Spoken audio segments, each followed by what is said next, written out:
Perhaps even more troubling are Inmendham's views of rape.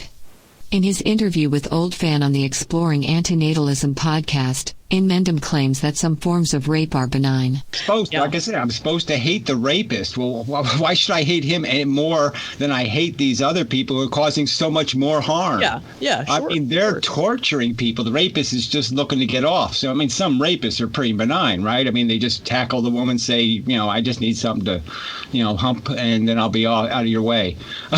So, I mean, they could be semi-benign rapists, right? No. Well, I think it's semi-benign in the sense that they're not shitting in your throat or something. So I mean, but they're still violating. I mean, no woman wants to. I'm saying I don't see that as meaning anything. I'm just saying the real harm is the real harm. So yes, it depends on the victim, of course, how much harm it's going to be too. Inmendham's supporter, No Brains in Head, came to his defense, clarifying Inmendham's statement. In a response, Inmendham denied the clarification and claimed that rape, quote-unquote, sometimes works out for everybody. There's not much of an issue. The whole benign rapist thing, literally what he was saying. Yes, and then I qualified it by saying semi-benign, just because we have to pretend it's never benign. Well, obviously the intent of the person is something to do with the event, and how much harm it does to the victim is something to do with the event. And so, in my opinion, sometimes it ends up being benign. It works out for everybody. It just happens that sometimes that's how it works out. Perhaps the most dangerous of Inmendham's views is his view that humans are morally obligated to kill. The following series of clips gives Inmendham's overall rationale for homicide, outlining not only his justification for killing, but also that it is a moral obligation under Efilism. You don't have a right to do something unless you can prove that it's worth the torture. If you have to torture something, then you're going to have to justify what you're doing. Okay, you're going to have to come up with some reason. And the only good reason to torture something is because you can prevent more torture. You can tie somebody up and you can torture them, you can beat the crap out of them if it's going to prevent somebody else tomorrow from getting the crap beat out of them. Then you can make a rational argument. I have no fear about inconveniencing the present to save the future. Mm-hmm. Okay, I mean, I'll stab the present with a bayonet, to save the future. You do a little worse now to prevent a lot worse later. If I killed 1 billion people tomorrow in a horrible way, I mean, I slit them open, had their guts fall out, and they were like, "Oh, that was horrible, my guts fell out." I went through a horrible experience. I could justify it, frankly, if I prevented even more of that happening in the future. If I can kill one guy to stop the birth of 1,000 babies, I'm killing him. The future is this gigantic thing, right? And the present is this tiny thing. So if I can kill, like, say there's one human being that still has smallpox or something, right? And I have a choice, right? I could send him to the moon. Okay, so no one else can ever get smallpox ever again, or I can let him infect the rest of the human population. Yeah, I'm sending him to the fucking moon. It's a guarantee. All I have to do is interfere. All I have to do is violate their autonomy to accomplish the task. Of course I have an obligation to do it. I'm going to prevent a big pile of negative stuff, and it's not going to cost anything but a violation of their sanctity as an individual human. Well, guess what? That doesn't mean shit. That has no value. It has no meaning. It means nothing. The only thing that means something is sadness and happiness. That's it. Comfort and discomfort. To make this more explicit, Inmendham was once asked the following question. Let's say you have a woman that can possibly have 10 children later on. You can 1. Rape/torture her for months but she won't give birth to a single one after that, or 2. Leave her alone but she will give birth to those 10 children eventually. This next clip is his response. Listen carefully. Okay, let's say you have a woman, a complete stranger you know nothing about except the following, that can possibly have 10 children later on. You can 1 is an example. Rape, torture her for months, but she won't give birth to a single one after that, or two, leave her alone and she will give birth to those 12 children. Yes, of course. If persuading doesn't work, I would argue that sure, go ahead, push her downstairs, beat the shit out of her, do whatever you have to do. But understand that we still live in a society, a civilization, and you're going to go to jail. All right, so yeah, you did the right thing, but you're going to go to jail. Lots of the criminal justice system is broken. If you didn't catch that, the only reason he gives for not committing the crime is fear of jail. He does not make a moral case against torture and rape, so long as the perpetrator believes he is committing them for the so-called greater good. I do. I fucking love the guy. I think he deserves to be loved and admired. The world would be a much better place if everybody had a boner to be more like Gary's. It should be pointed out that Inmendum is also convincing people of this logic. People are listening to Inmendum and taking his teachings to heart. Let's watch a clip of one of his fans explaining morally obligatory homicide in their own words.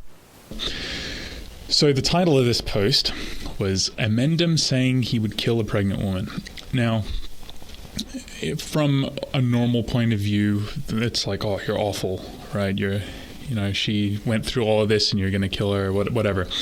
The context for this, I have not even seen the clip and I have not even read this text, so I'm still not going to look. I'm going to say what I know the circumstance is going to be. He's going to say that if he was put in a situation where he had gotten someone pregnant, that he would kill the mother because that would then stop a new life from coming into existence. But here's the thing. People think, oh, no, it's not worth it, or that's such a horrible thing to do. Completely miss the point, because he's not killing the woman and the baby to benefit them or himself. He's doing it to prevent generations to come, because that kid can go off and have more kids and they're guaranteed a suffering just like they did when they lived. So he's absolutely doing the right and good thing here. You can go into specifics, obviously, about what the best way to do that is, right? Because if killing this person takes, a month of torture, is it then worth it then? You could have an argument about that. If it's instantaneous and not painful at all, then yes, objectively, that is a good thing to do. In the next series of clips, we will see that Inmendum's rhetoric is neither reluctant nor is it born out of purely moral considerations. Inmendum makes it clear that he wants to kill people. He plainly states that he believes people should be tortured. Though he claims to be a determinist, he believes people deserve to suffer, and he also openly fantasizes about being the one to cause their suffering. Do I want to kill people? No, I don't want to kill people. And yes, I was in that situation. I sort of do. I have to admit it that I kind of, if I'm going to be honest, I do want to. I would like to have the right to do it. I want the official, if there's going to be somebody who's going to be the official executioner or something, or the official cop that's going to impose the penalty, I kind of want to do it. It pleases me. The whole idea of fairness really pleases me. And so even though I know, okay, there's no free will and they couldn't help being assholes and blah, blah, blah, blah. No, I don't know. Yeah, I'm not going to have a problem. Yeah, no, I'll impose the sentence. You can pass the judgment and I'll impose the sentence. Why do I ever think these people are humans and they deserve anything, but fiery death? Contempt doesn't really say what I feel, right? Because you don't want to kill for contempt alone. It's just so much more than that.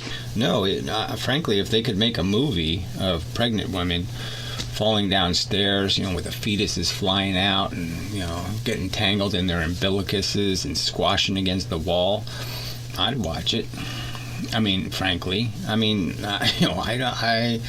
I am a true antinatalist in the sense that, I don't think nataling is just stupid. I think it's fucking evil. I'm not going to be a hypocrite and say I wouldn't be entertained by pregos getting what they deserve. Oh, God. I just want to kill everybody. Of course, I want to kill everybody, but there's times when I want to kill you without any empathy. I want to kill you for fun. Not to save suffering and do all that. No, I just want to kill you because people suck. I mean, obviously, most of the laws don't need to be written to stop me from doing a lot of the stupid things that laws are written to do, like raping women or something. I'm not doing it, okay?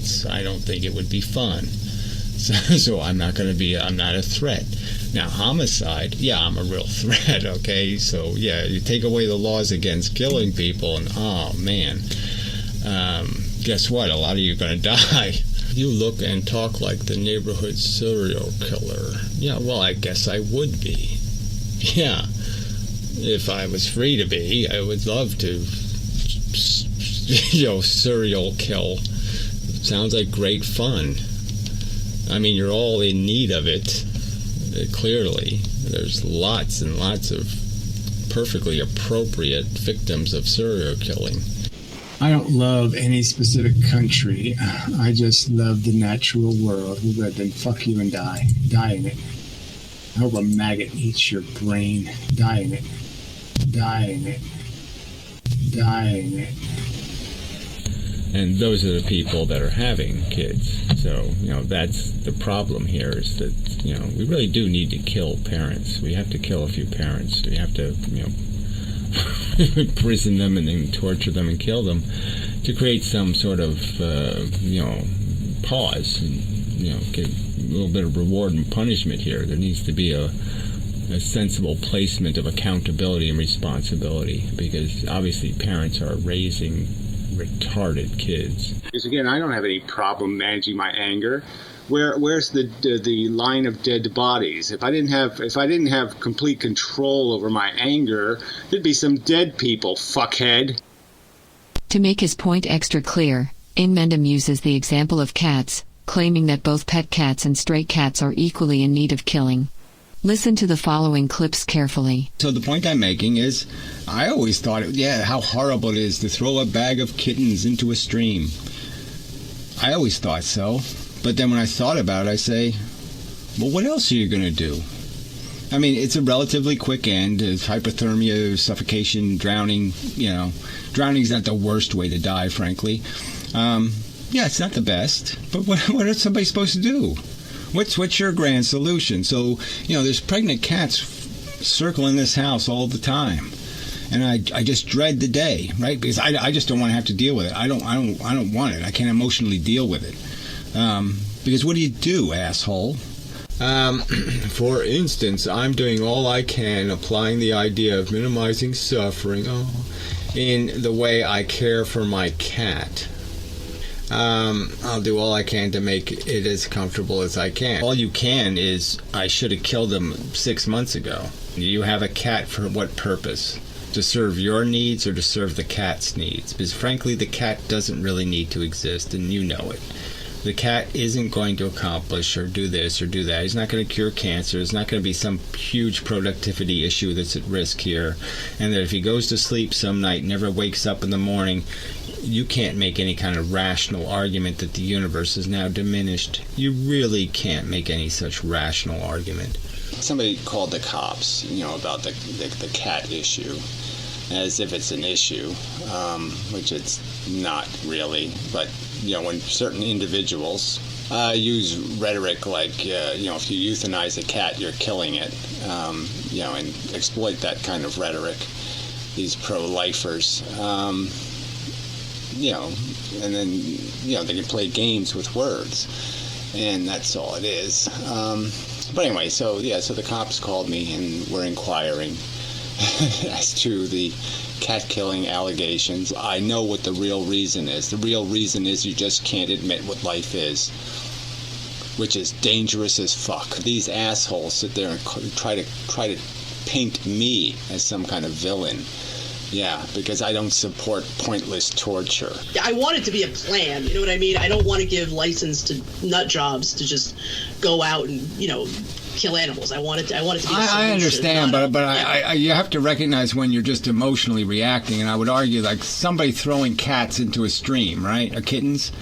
Yeah. I mean, it's wrong, it's bad, it's horrible, but when I really think about it, I'm saying, no, it's really not. It's probably the best thing you can do, because everything else you do is going to be complicated.